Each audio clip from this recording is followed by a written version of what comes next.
Okay, can I just check that you can hear us online? I can hear you, Gobi. Okay, great. We're just swapping machines now, so just making sure that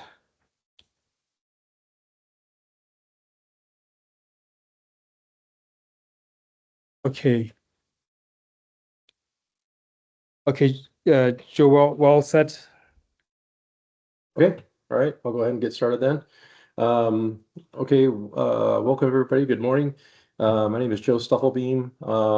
I have a colleague, Devin Suku, who works with me. He's our software engineer on our GIMI project. I believe he's going to be giving a talk tomorrow. And so I'm going to talk about the GIMI standard, kind of what it is and how we intend to use it and some of the main features. So GIMI stands for Geoimagery Media for ISR. It's an emerging modern geospatial format. It's documented in this NGA standard number here, and it's downloadable, available online at this link here. The pronunciation is GIMI. We had some challenges early on. Some people calling it GIMI, some people calling it Jimmy, but it is GIMI.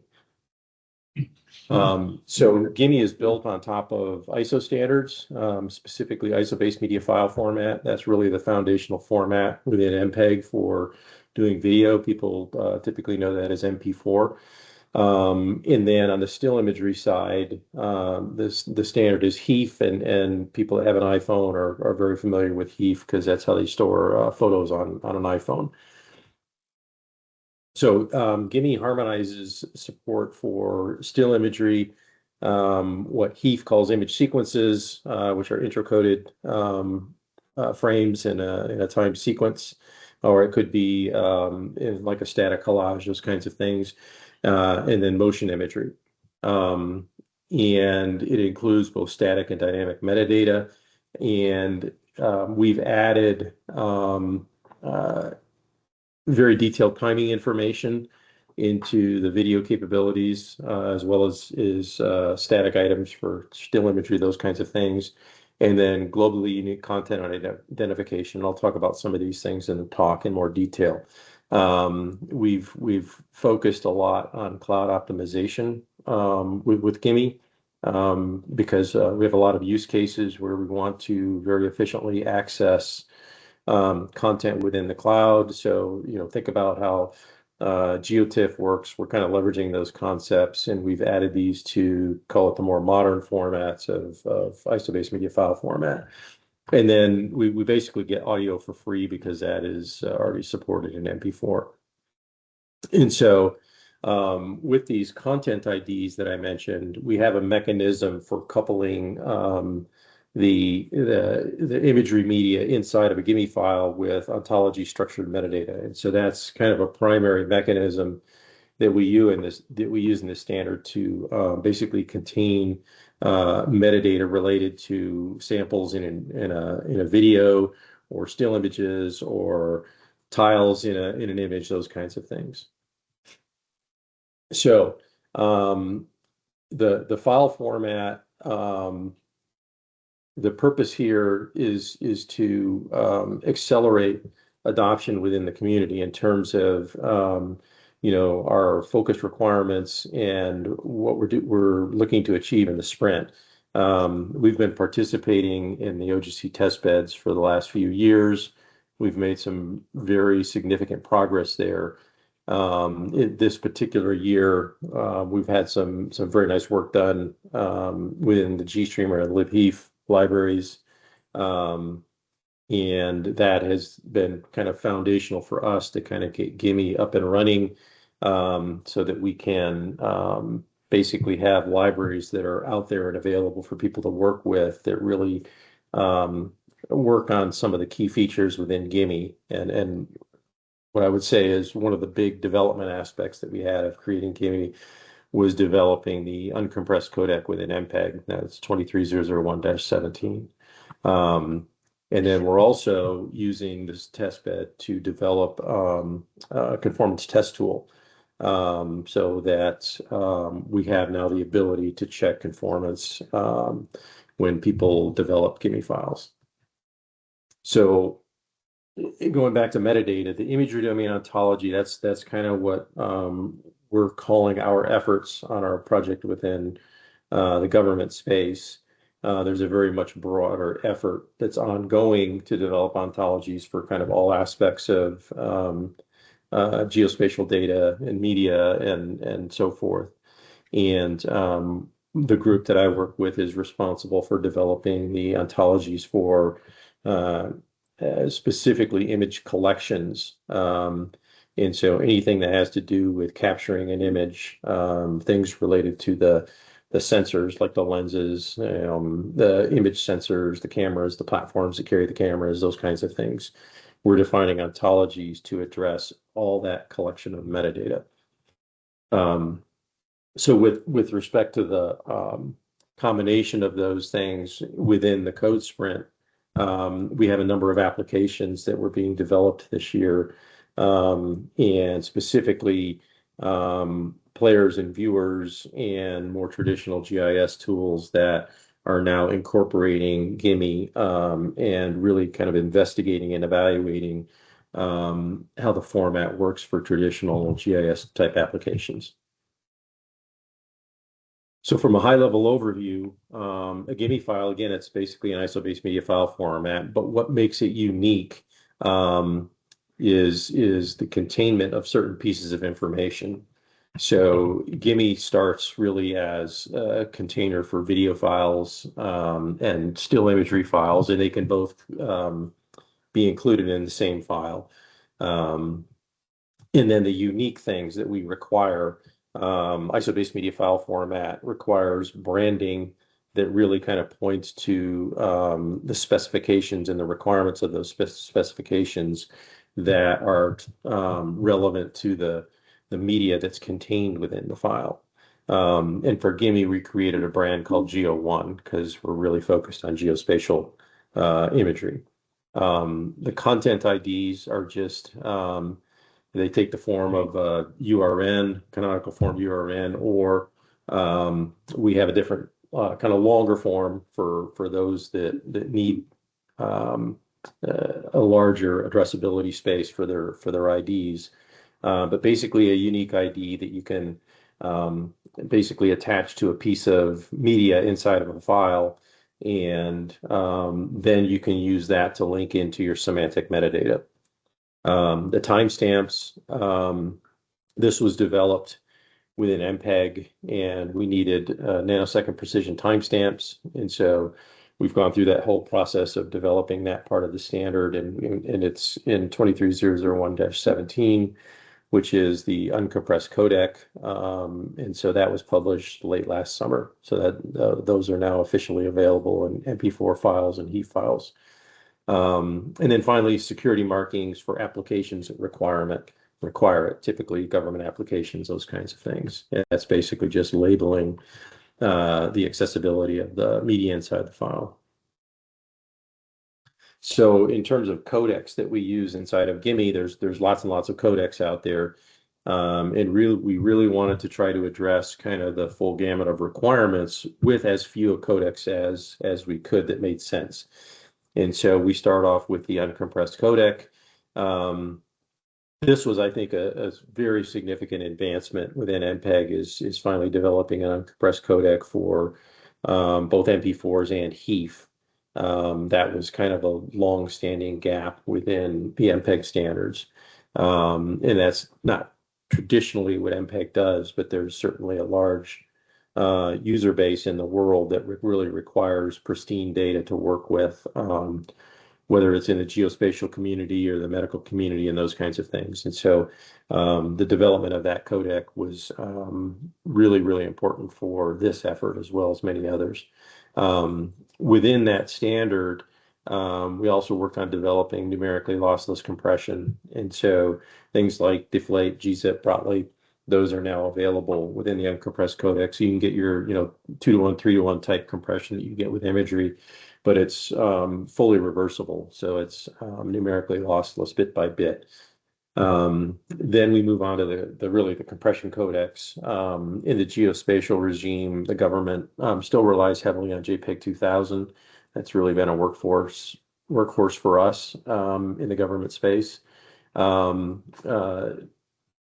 Somewhat recently, high throughput JPEG 2000 was created, which is a more processing efficient version of JPEG 2000. So that really then lends itself to real-time applications that we have. And then finally to traditional video codecs, HEVC and ABC. Um, and those would be more for like drone videos and those kinds of things. So now looking at the structure of how we handle the imagery media as well as the semantic metadata that's associated with it. Inside of a GIMI file, you have your traditional forms of media, and then we have these uh, information that we store inside of a GIMI file that's required in all files. And that includes the branding, the security markings, at least in the government space, then the content IDs and timestamps. When we look at our metadata within our architecture, we use RDF to store semantic metadata based on the imagery domain ontologies. And RDF is basically triple stores, subject, predicate, object forms of metadata. And what's important is that these content IDs and the timestamps really kind of form the mechanism for binding the metadata to specific pieces of media in a GIMI file. And so we can have kind of a standalone GIMI file and then the RDF in its own, call it sidecar file, which then leaves it as being amenable to query across the network and those kinds of things. And the important point there is that these content IDs then bind these things together. So now I want to talk about the imagery domain ontologies and give you kind of a little bit of a better feel for what they are and kind of how we intend to use them and the importance of this kind of capability. Um, the ontologies are a way of attaching semantic metadata to media in a very kind of rich form. Um, and as I said before, we're currently focused on the image collection aspect of the imagery domain. Further in other efforts, we'll focus on different aspects of, call it the imagery domain workflow. Specifically things like exploitation, where you're really looking at the content within an image versus how did the image itself get formed. It's part of a wider government effort that's ongoing. It's a significant effort. It will take years, but there's already significant work that's being done. So kind of why ontologies? There's some four major benefits of using ontologies for metadata. They ontologies build relationships between terms. And so it allows us to kind of structure information within our data sets as opposed to, say, traditional kind of flat list control vocabularies or even hierarchical relationships within data. So with these relationships, we can add rules and like axiomatic rules and conditions that set boundaries on how the metadata can be constructed. And with that, it enables reasoning across your data sets to determine if the data is consistent and those kinds of things. Ontologies enable interoperability because there's basically one set of ontologies that everybody uses, so it kind of forces interoperability. And the ontologies that we're using basically are founded in reality in terms of how the metadata is constructed.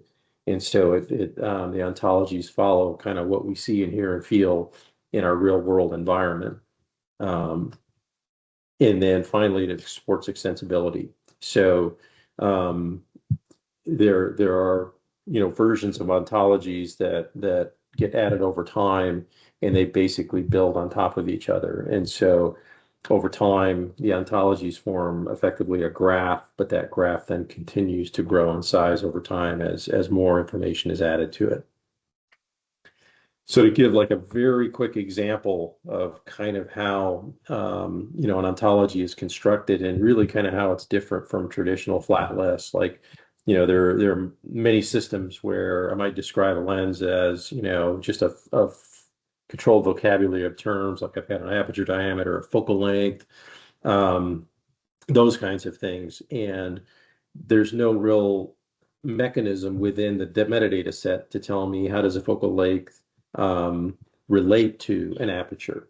There's in many cases there are equations or physical relationships based on physics that provide additional information. So we look for all those different types of information that we can then include in the ontologies. So in this case, we start out by describing material things. So I have a simple golf example here. So I have the physical things that are the putter and the ball and the green itself, the grass. And then I have this thing here in the center that actually is not material. It's actually a hole in the green. And so that's called an immaterial entity in basic formal ontology. So that's kind of a defined space. Um, and then we look at what are called roles, qualities, dispositions. And so I want to be able to describe that that ball is round. And the fact that it's round, now I can infer that the ball will roll if I hit it. And then we describe processes. So in the act of golfing, there's a process called putting, which is occurring here, and that involves the putter being swung and striking the ball, and then the ball rolling because it's ground or round, and then it's going to fall into the cup, which is a space. And so you can kind of start to see that how we can kind of infer things that in a richer way than we would with the traditional flat metadata set. And then finally, we can label information about things that happen in the world, in this case, the score. So as I shoot around a golf, I keep track of the score. And so the information becomes similar to a lot of the very traditional things that we collect when we generate metadata. So to then now look at, call it more of a real world imaging example, say I'm doing radiometry. I would look at a scenario where I'm doing radiometric measurements and what are all the material things that are involved. I have illumination sources, maybe it's the sun or the moon. I have a target that I'm looking at. Maybe it's a vehicle. And then I have my sensor platform taking a picture. Maybe that's a drone. So I got to describe my drone. And then all the way to my optics and my image sensor and, what's the pixel sizes. And then maybe I have a calibration process. So I need a black body. Um, so then we walk through and we look at what are all the immaterial things in my data collection event, and I can label those, and same things with my qualities, roles, and dispositions. In those may be things like if I'm looking at a vehicle and I'm trying to do radiometry, then things that are very important there include things like the physical properties of emissivity, the reflectivity, how is the light interacting with this vehicle that I'm looking at. Um, and then I describe the processes. And you can see where these things start to link together because I've got a quality of emissivity and I've got a process, of reflection and absorption that relate to emissivity and reflectivity and absorptivity. So these things all then link together. And then this then goes to how the graph is formed because there are sets of triples that then link these different things together. And then finally, the information that I'm collecting. So um, the key thing to note with the ontologies is that the imagery domain ontologies are based on basic formal ontology, which is an ISO standard. It's a relatively small ontology. I think it's got 26 terms, but it basically starts the process of carving up the real world into different categories. And by doing that, then we can take the things that we're using in the real world, for instance, lenses and cameras and platforms, and we can start to attach those things to basic formal ontology. Um, the imagery domain ontology provides comprehensive imagery semantics, And so there's the opportunity for carrying a very high level of richness in your metadata. And the images are treated as first-class citizens. And so the ontology is really designed to target um, what went into the creation of the image, what is the image about, all those kinds of things. And then again, it's process based. So we really look at all the processes that are involved with forming imagery. And then that again gives us more rich semantics about a particular image that's been captured because we can carry the information in terms of how it was created in the various levels of details. And then another very important aspect of why we're doing this is the information is machine readable. So we can really now target automation, the use of AIML, and those kinds of things. So if we look at call it the generalized imagery use case, we have some source of illumination. That light is shining on some scene where there's objects within the scene, in this case, some mountains and an airplane.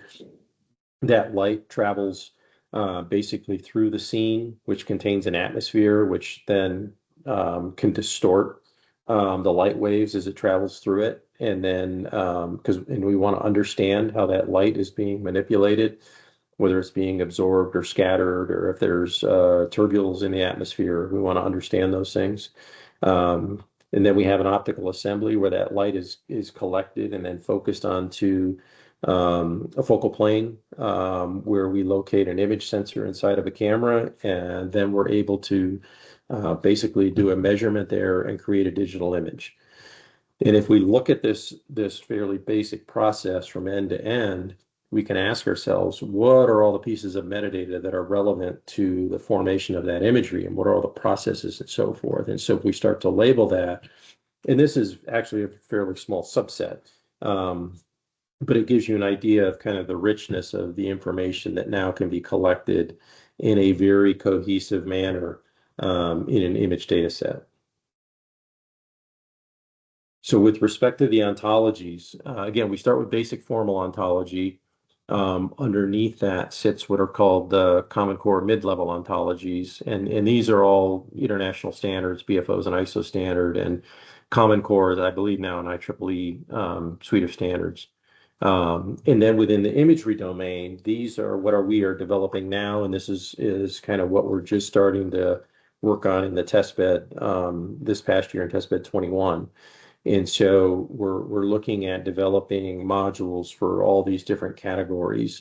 And some of these things we won't necessarily develop within our effort because there's other groups already working on some of these things like terrestrial features, and that's a good example of an area where somebody else is doing work. But certainly in the areas of optics and cameras and imagery, this really kind of falls into our lap.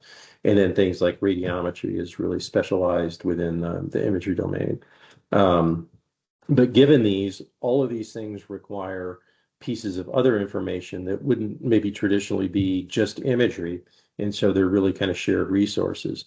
And so there's a whole series of general use ontologies that kind of are involved with doing imagery domain work.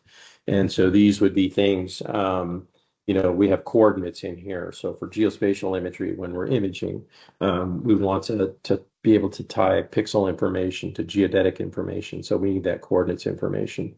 Energy, because we're working with light, and so we need to be able to describe, the wavelength of the light and those kinds of things. And so as you can see, this is now, and again, this is somewhat simplified, but there's a very rich set of information here that we can draw from in a very standardized manner. So to give you kind of a quick example of how we intend to use this, we have an ontology-based workflow, and we've got an operator here that's looking at some imagery that's been collected from a satellite, and we want to apply these ontologies. And in this case, I'm going to say we have an image capture ontology involved, so information that's talking about the collection of the metadata, and then maybe there's a separate analysis ontology. And so in the workflow, we would collect our data. And so we would capture an image that we might build into an image pyramid to make it available in the cloud to kind of access efficiently. And then we have the support data. In this case, it's a satellite. So we want their ephemeris data, its orientation, its pixel size, its focal length, all that kind of good stuff. And the key point here is that we're collecting all this data in standards-based formats, and this is the information that goes into a GIMI file. So the operator here maybe has a task. He's got a job to perform the labeling of all shipping ports and the imagery that he sees. And so now he's taking this instance data from the satellite and he's reviewing that, and now he's labeling that with shipping ports. And so he creates these labels, and so then his labels then capture their meaning from this analysis ontology. Now, say in another case, we take the same data and maybe we've got an automated system, an AI-based system, and it's tasked with identifying watercraft, for instance. And so it's a different task, but it's using the same data. And so now it creates a data set. It also gets its meaning from that same graph. With all this information collected together, you can form a knowledge graph because all this stuff then links together.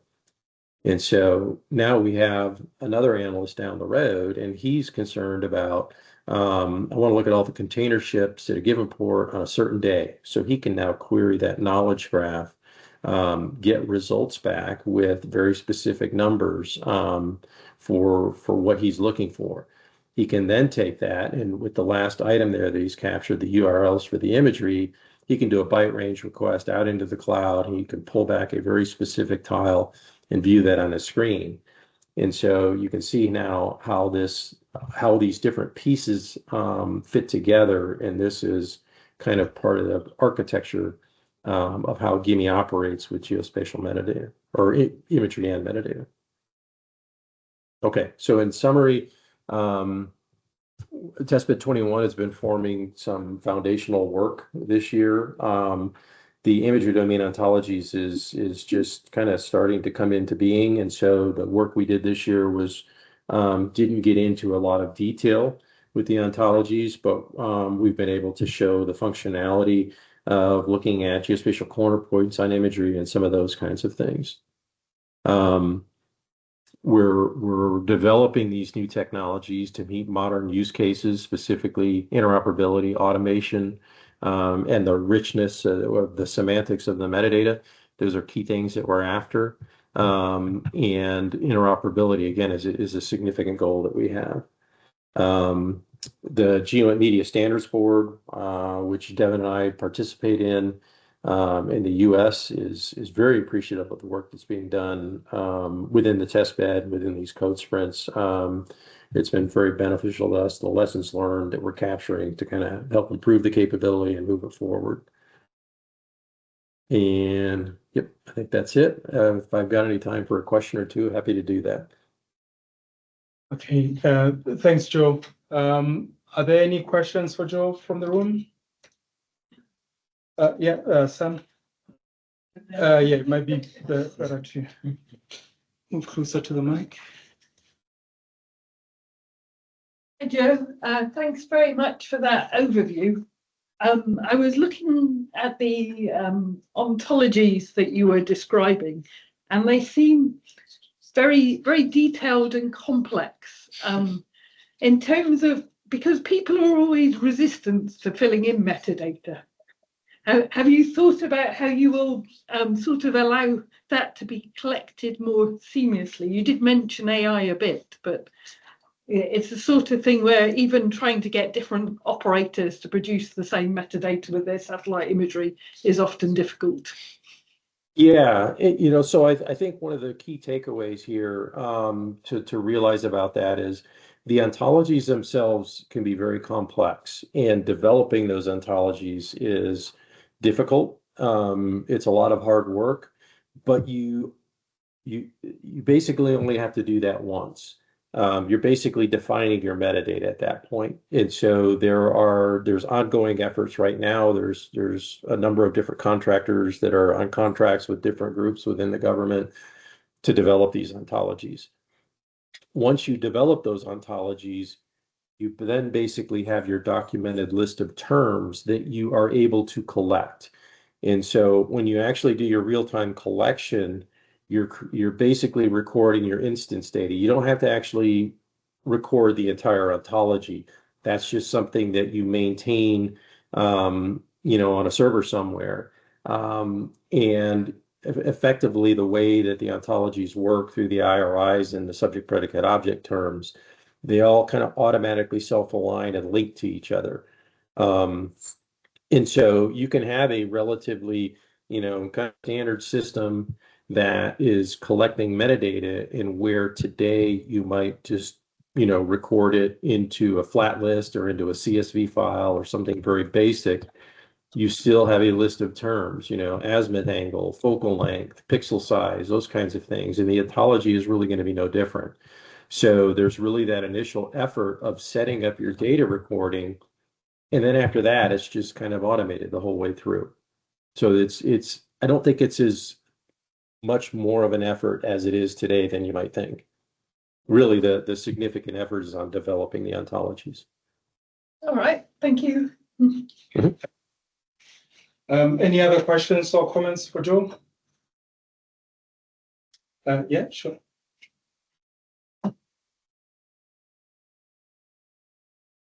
Just just introduce yourself and.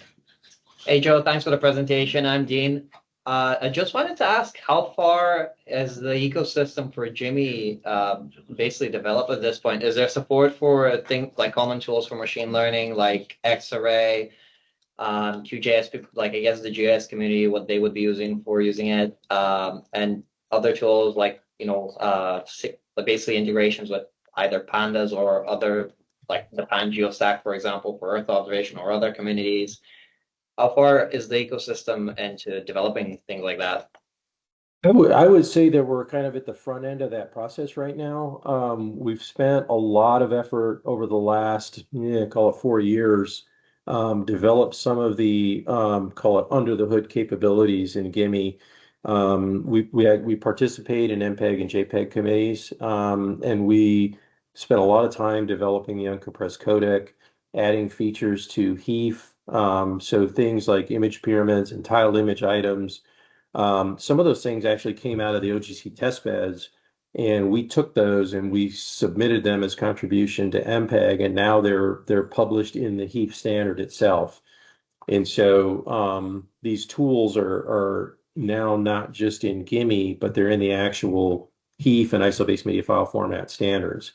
And with that, now the open source libraries, kind of across the world that support ISO-based media file format and HEIF now are able to utilize those features that were really kind of targeted towards geospatial use. And that's one of the things that we focused on in these test beds the last couple of years, is the development of, the foundational open source libraries, so libheif, GStreamer, that kind of thing. This year, there's been some effort now to take the GIMI format as it's being matured. It's published, actually. Version 1 was released about a little less than a year ago.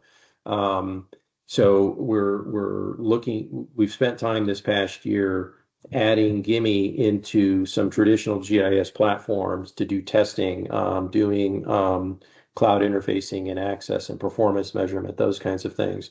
And so the thing about GIMI is there's a tremendous amount of software and tools and capability out there to kind of read and write GIMI files, because it's based on ISO-based media file format.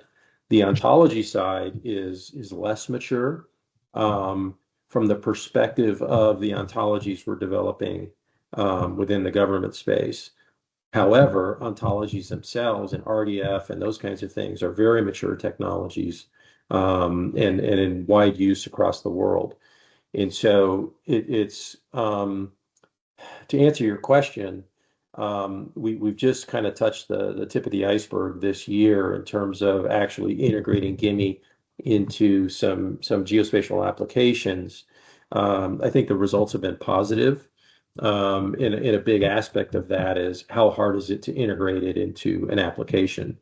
And we've really spent a lot of time and effort trying to focus on making that as easy as possible for applications. But this is something that will come, especially over the next year or two, because the government is putting a lot of resources behind it. So it will continue to evolve. Thank you.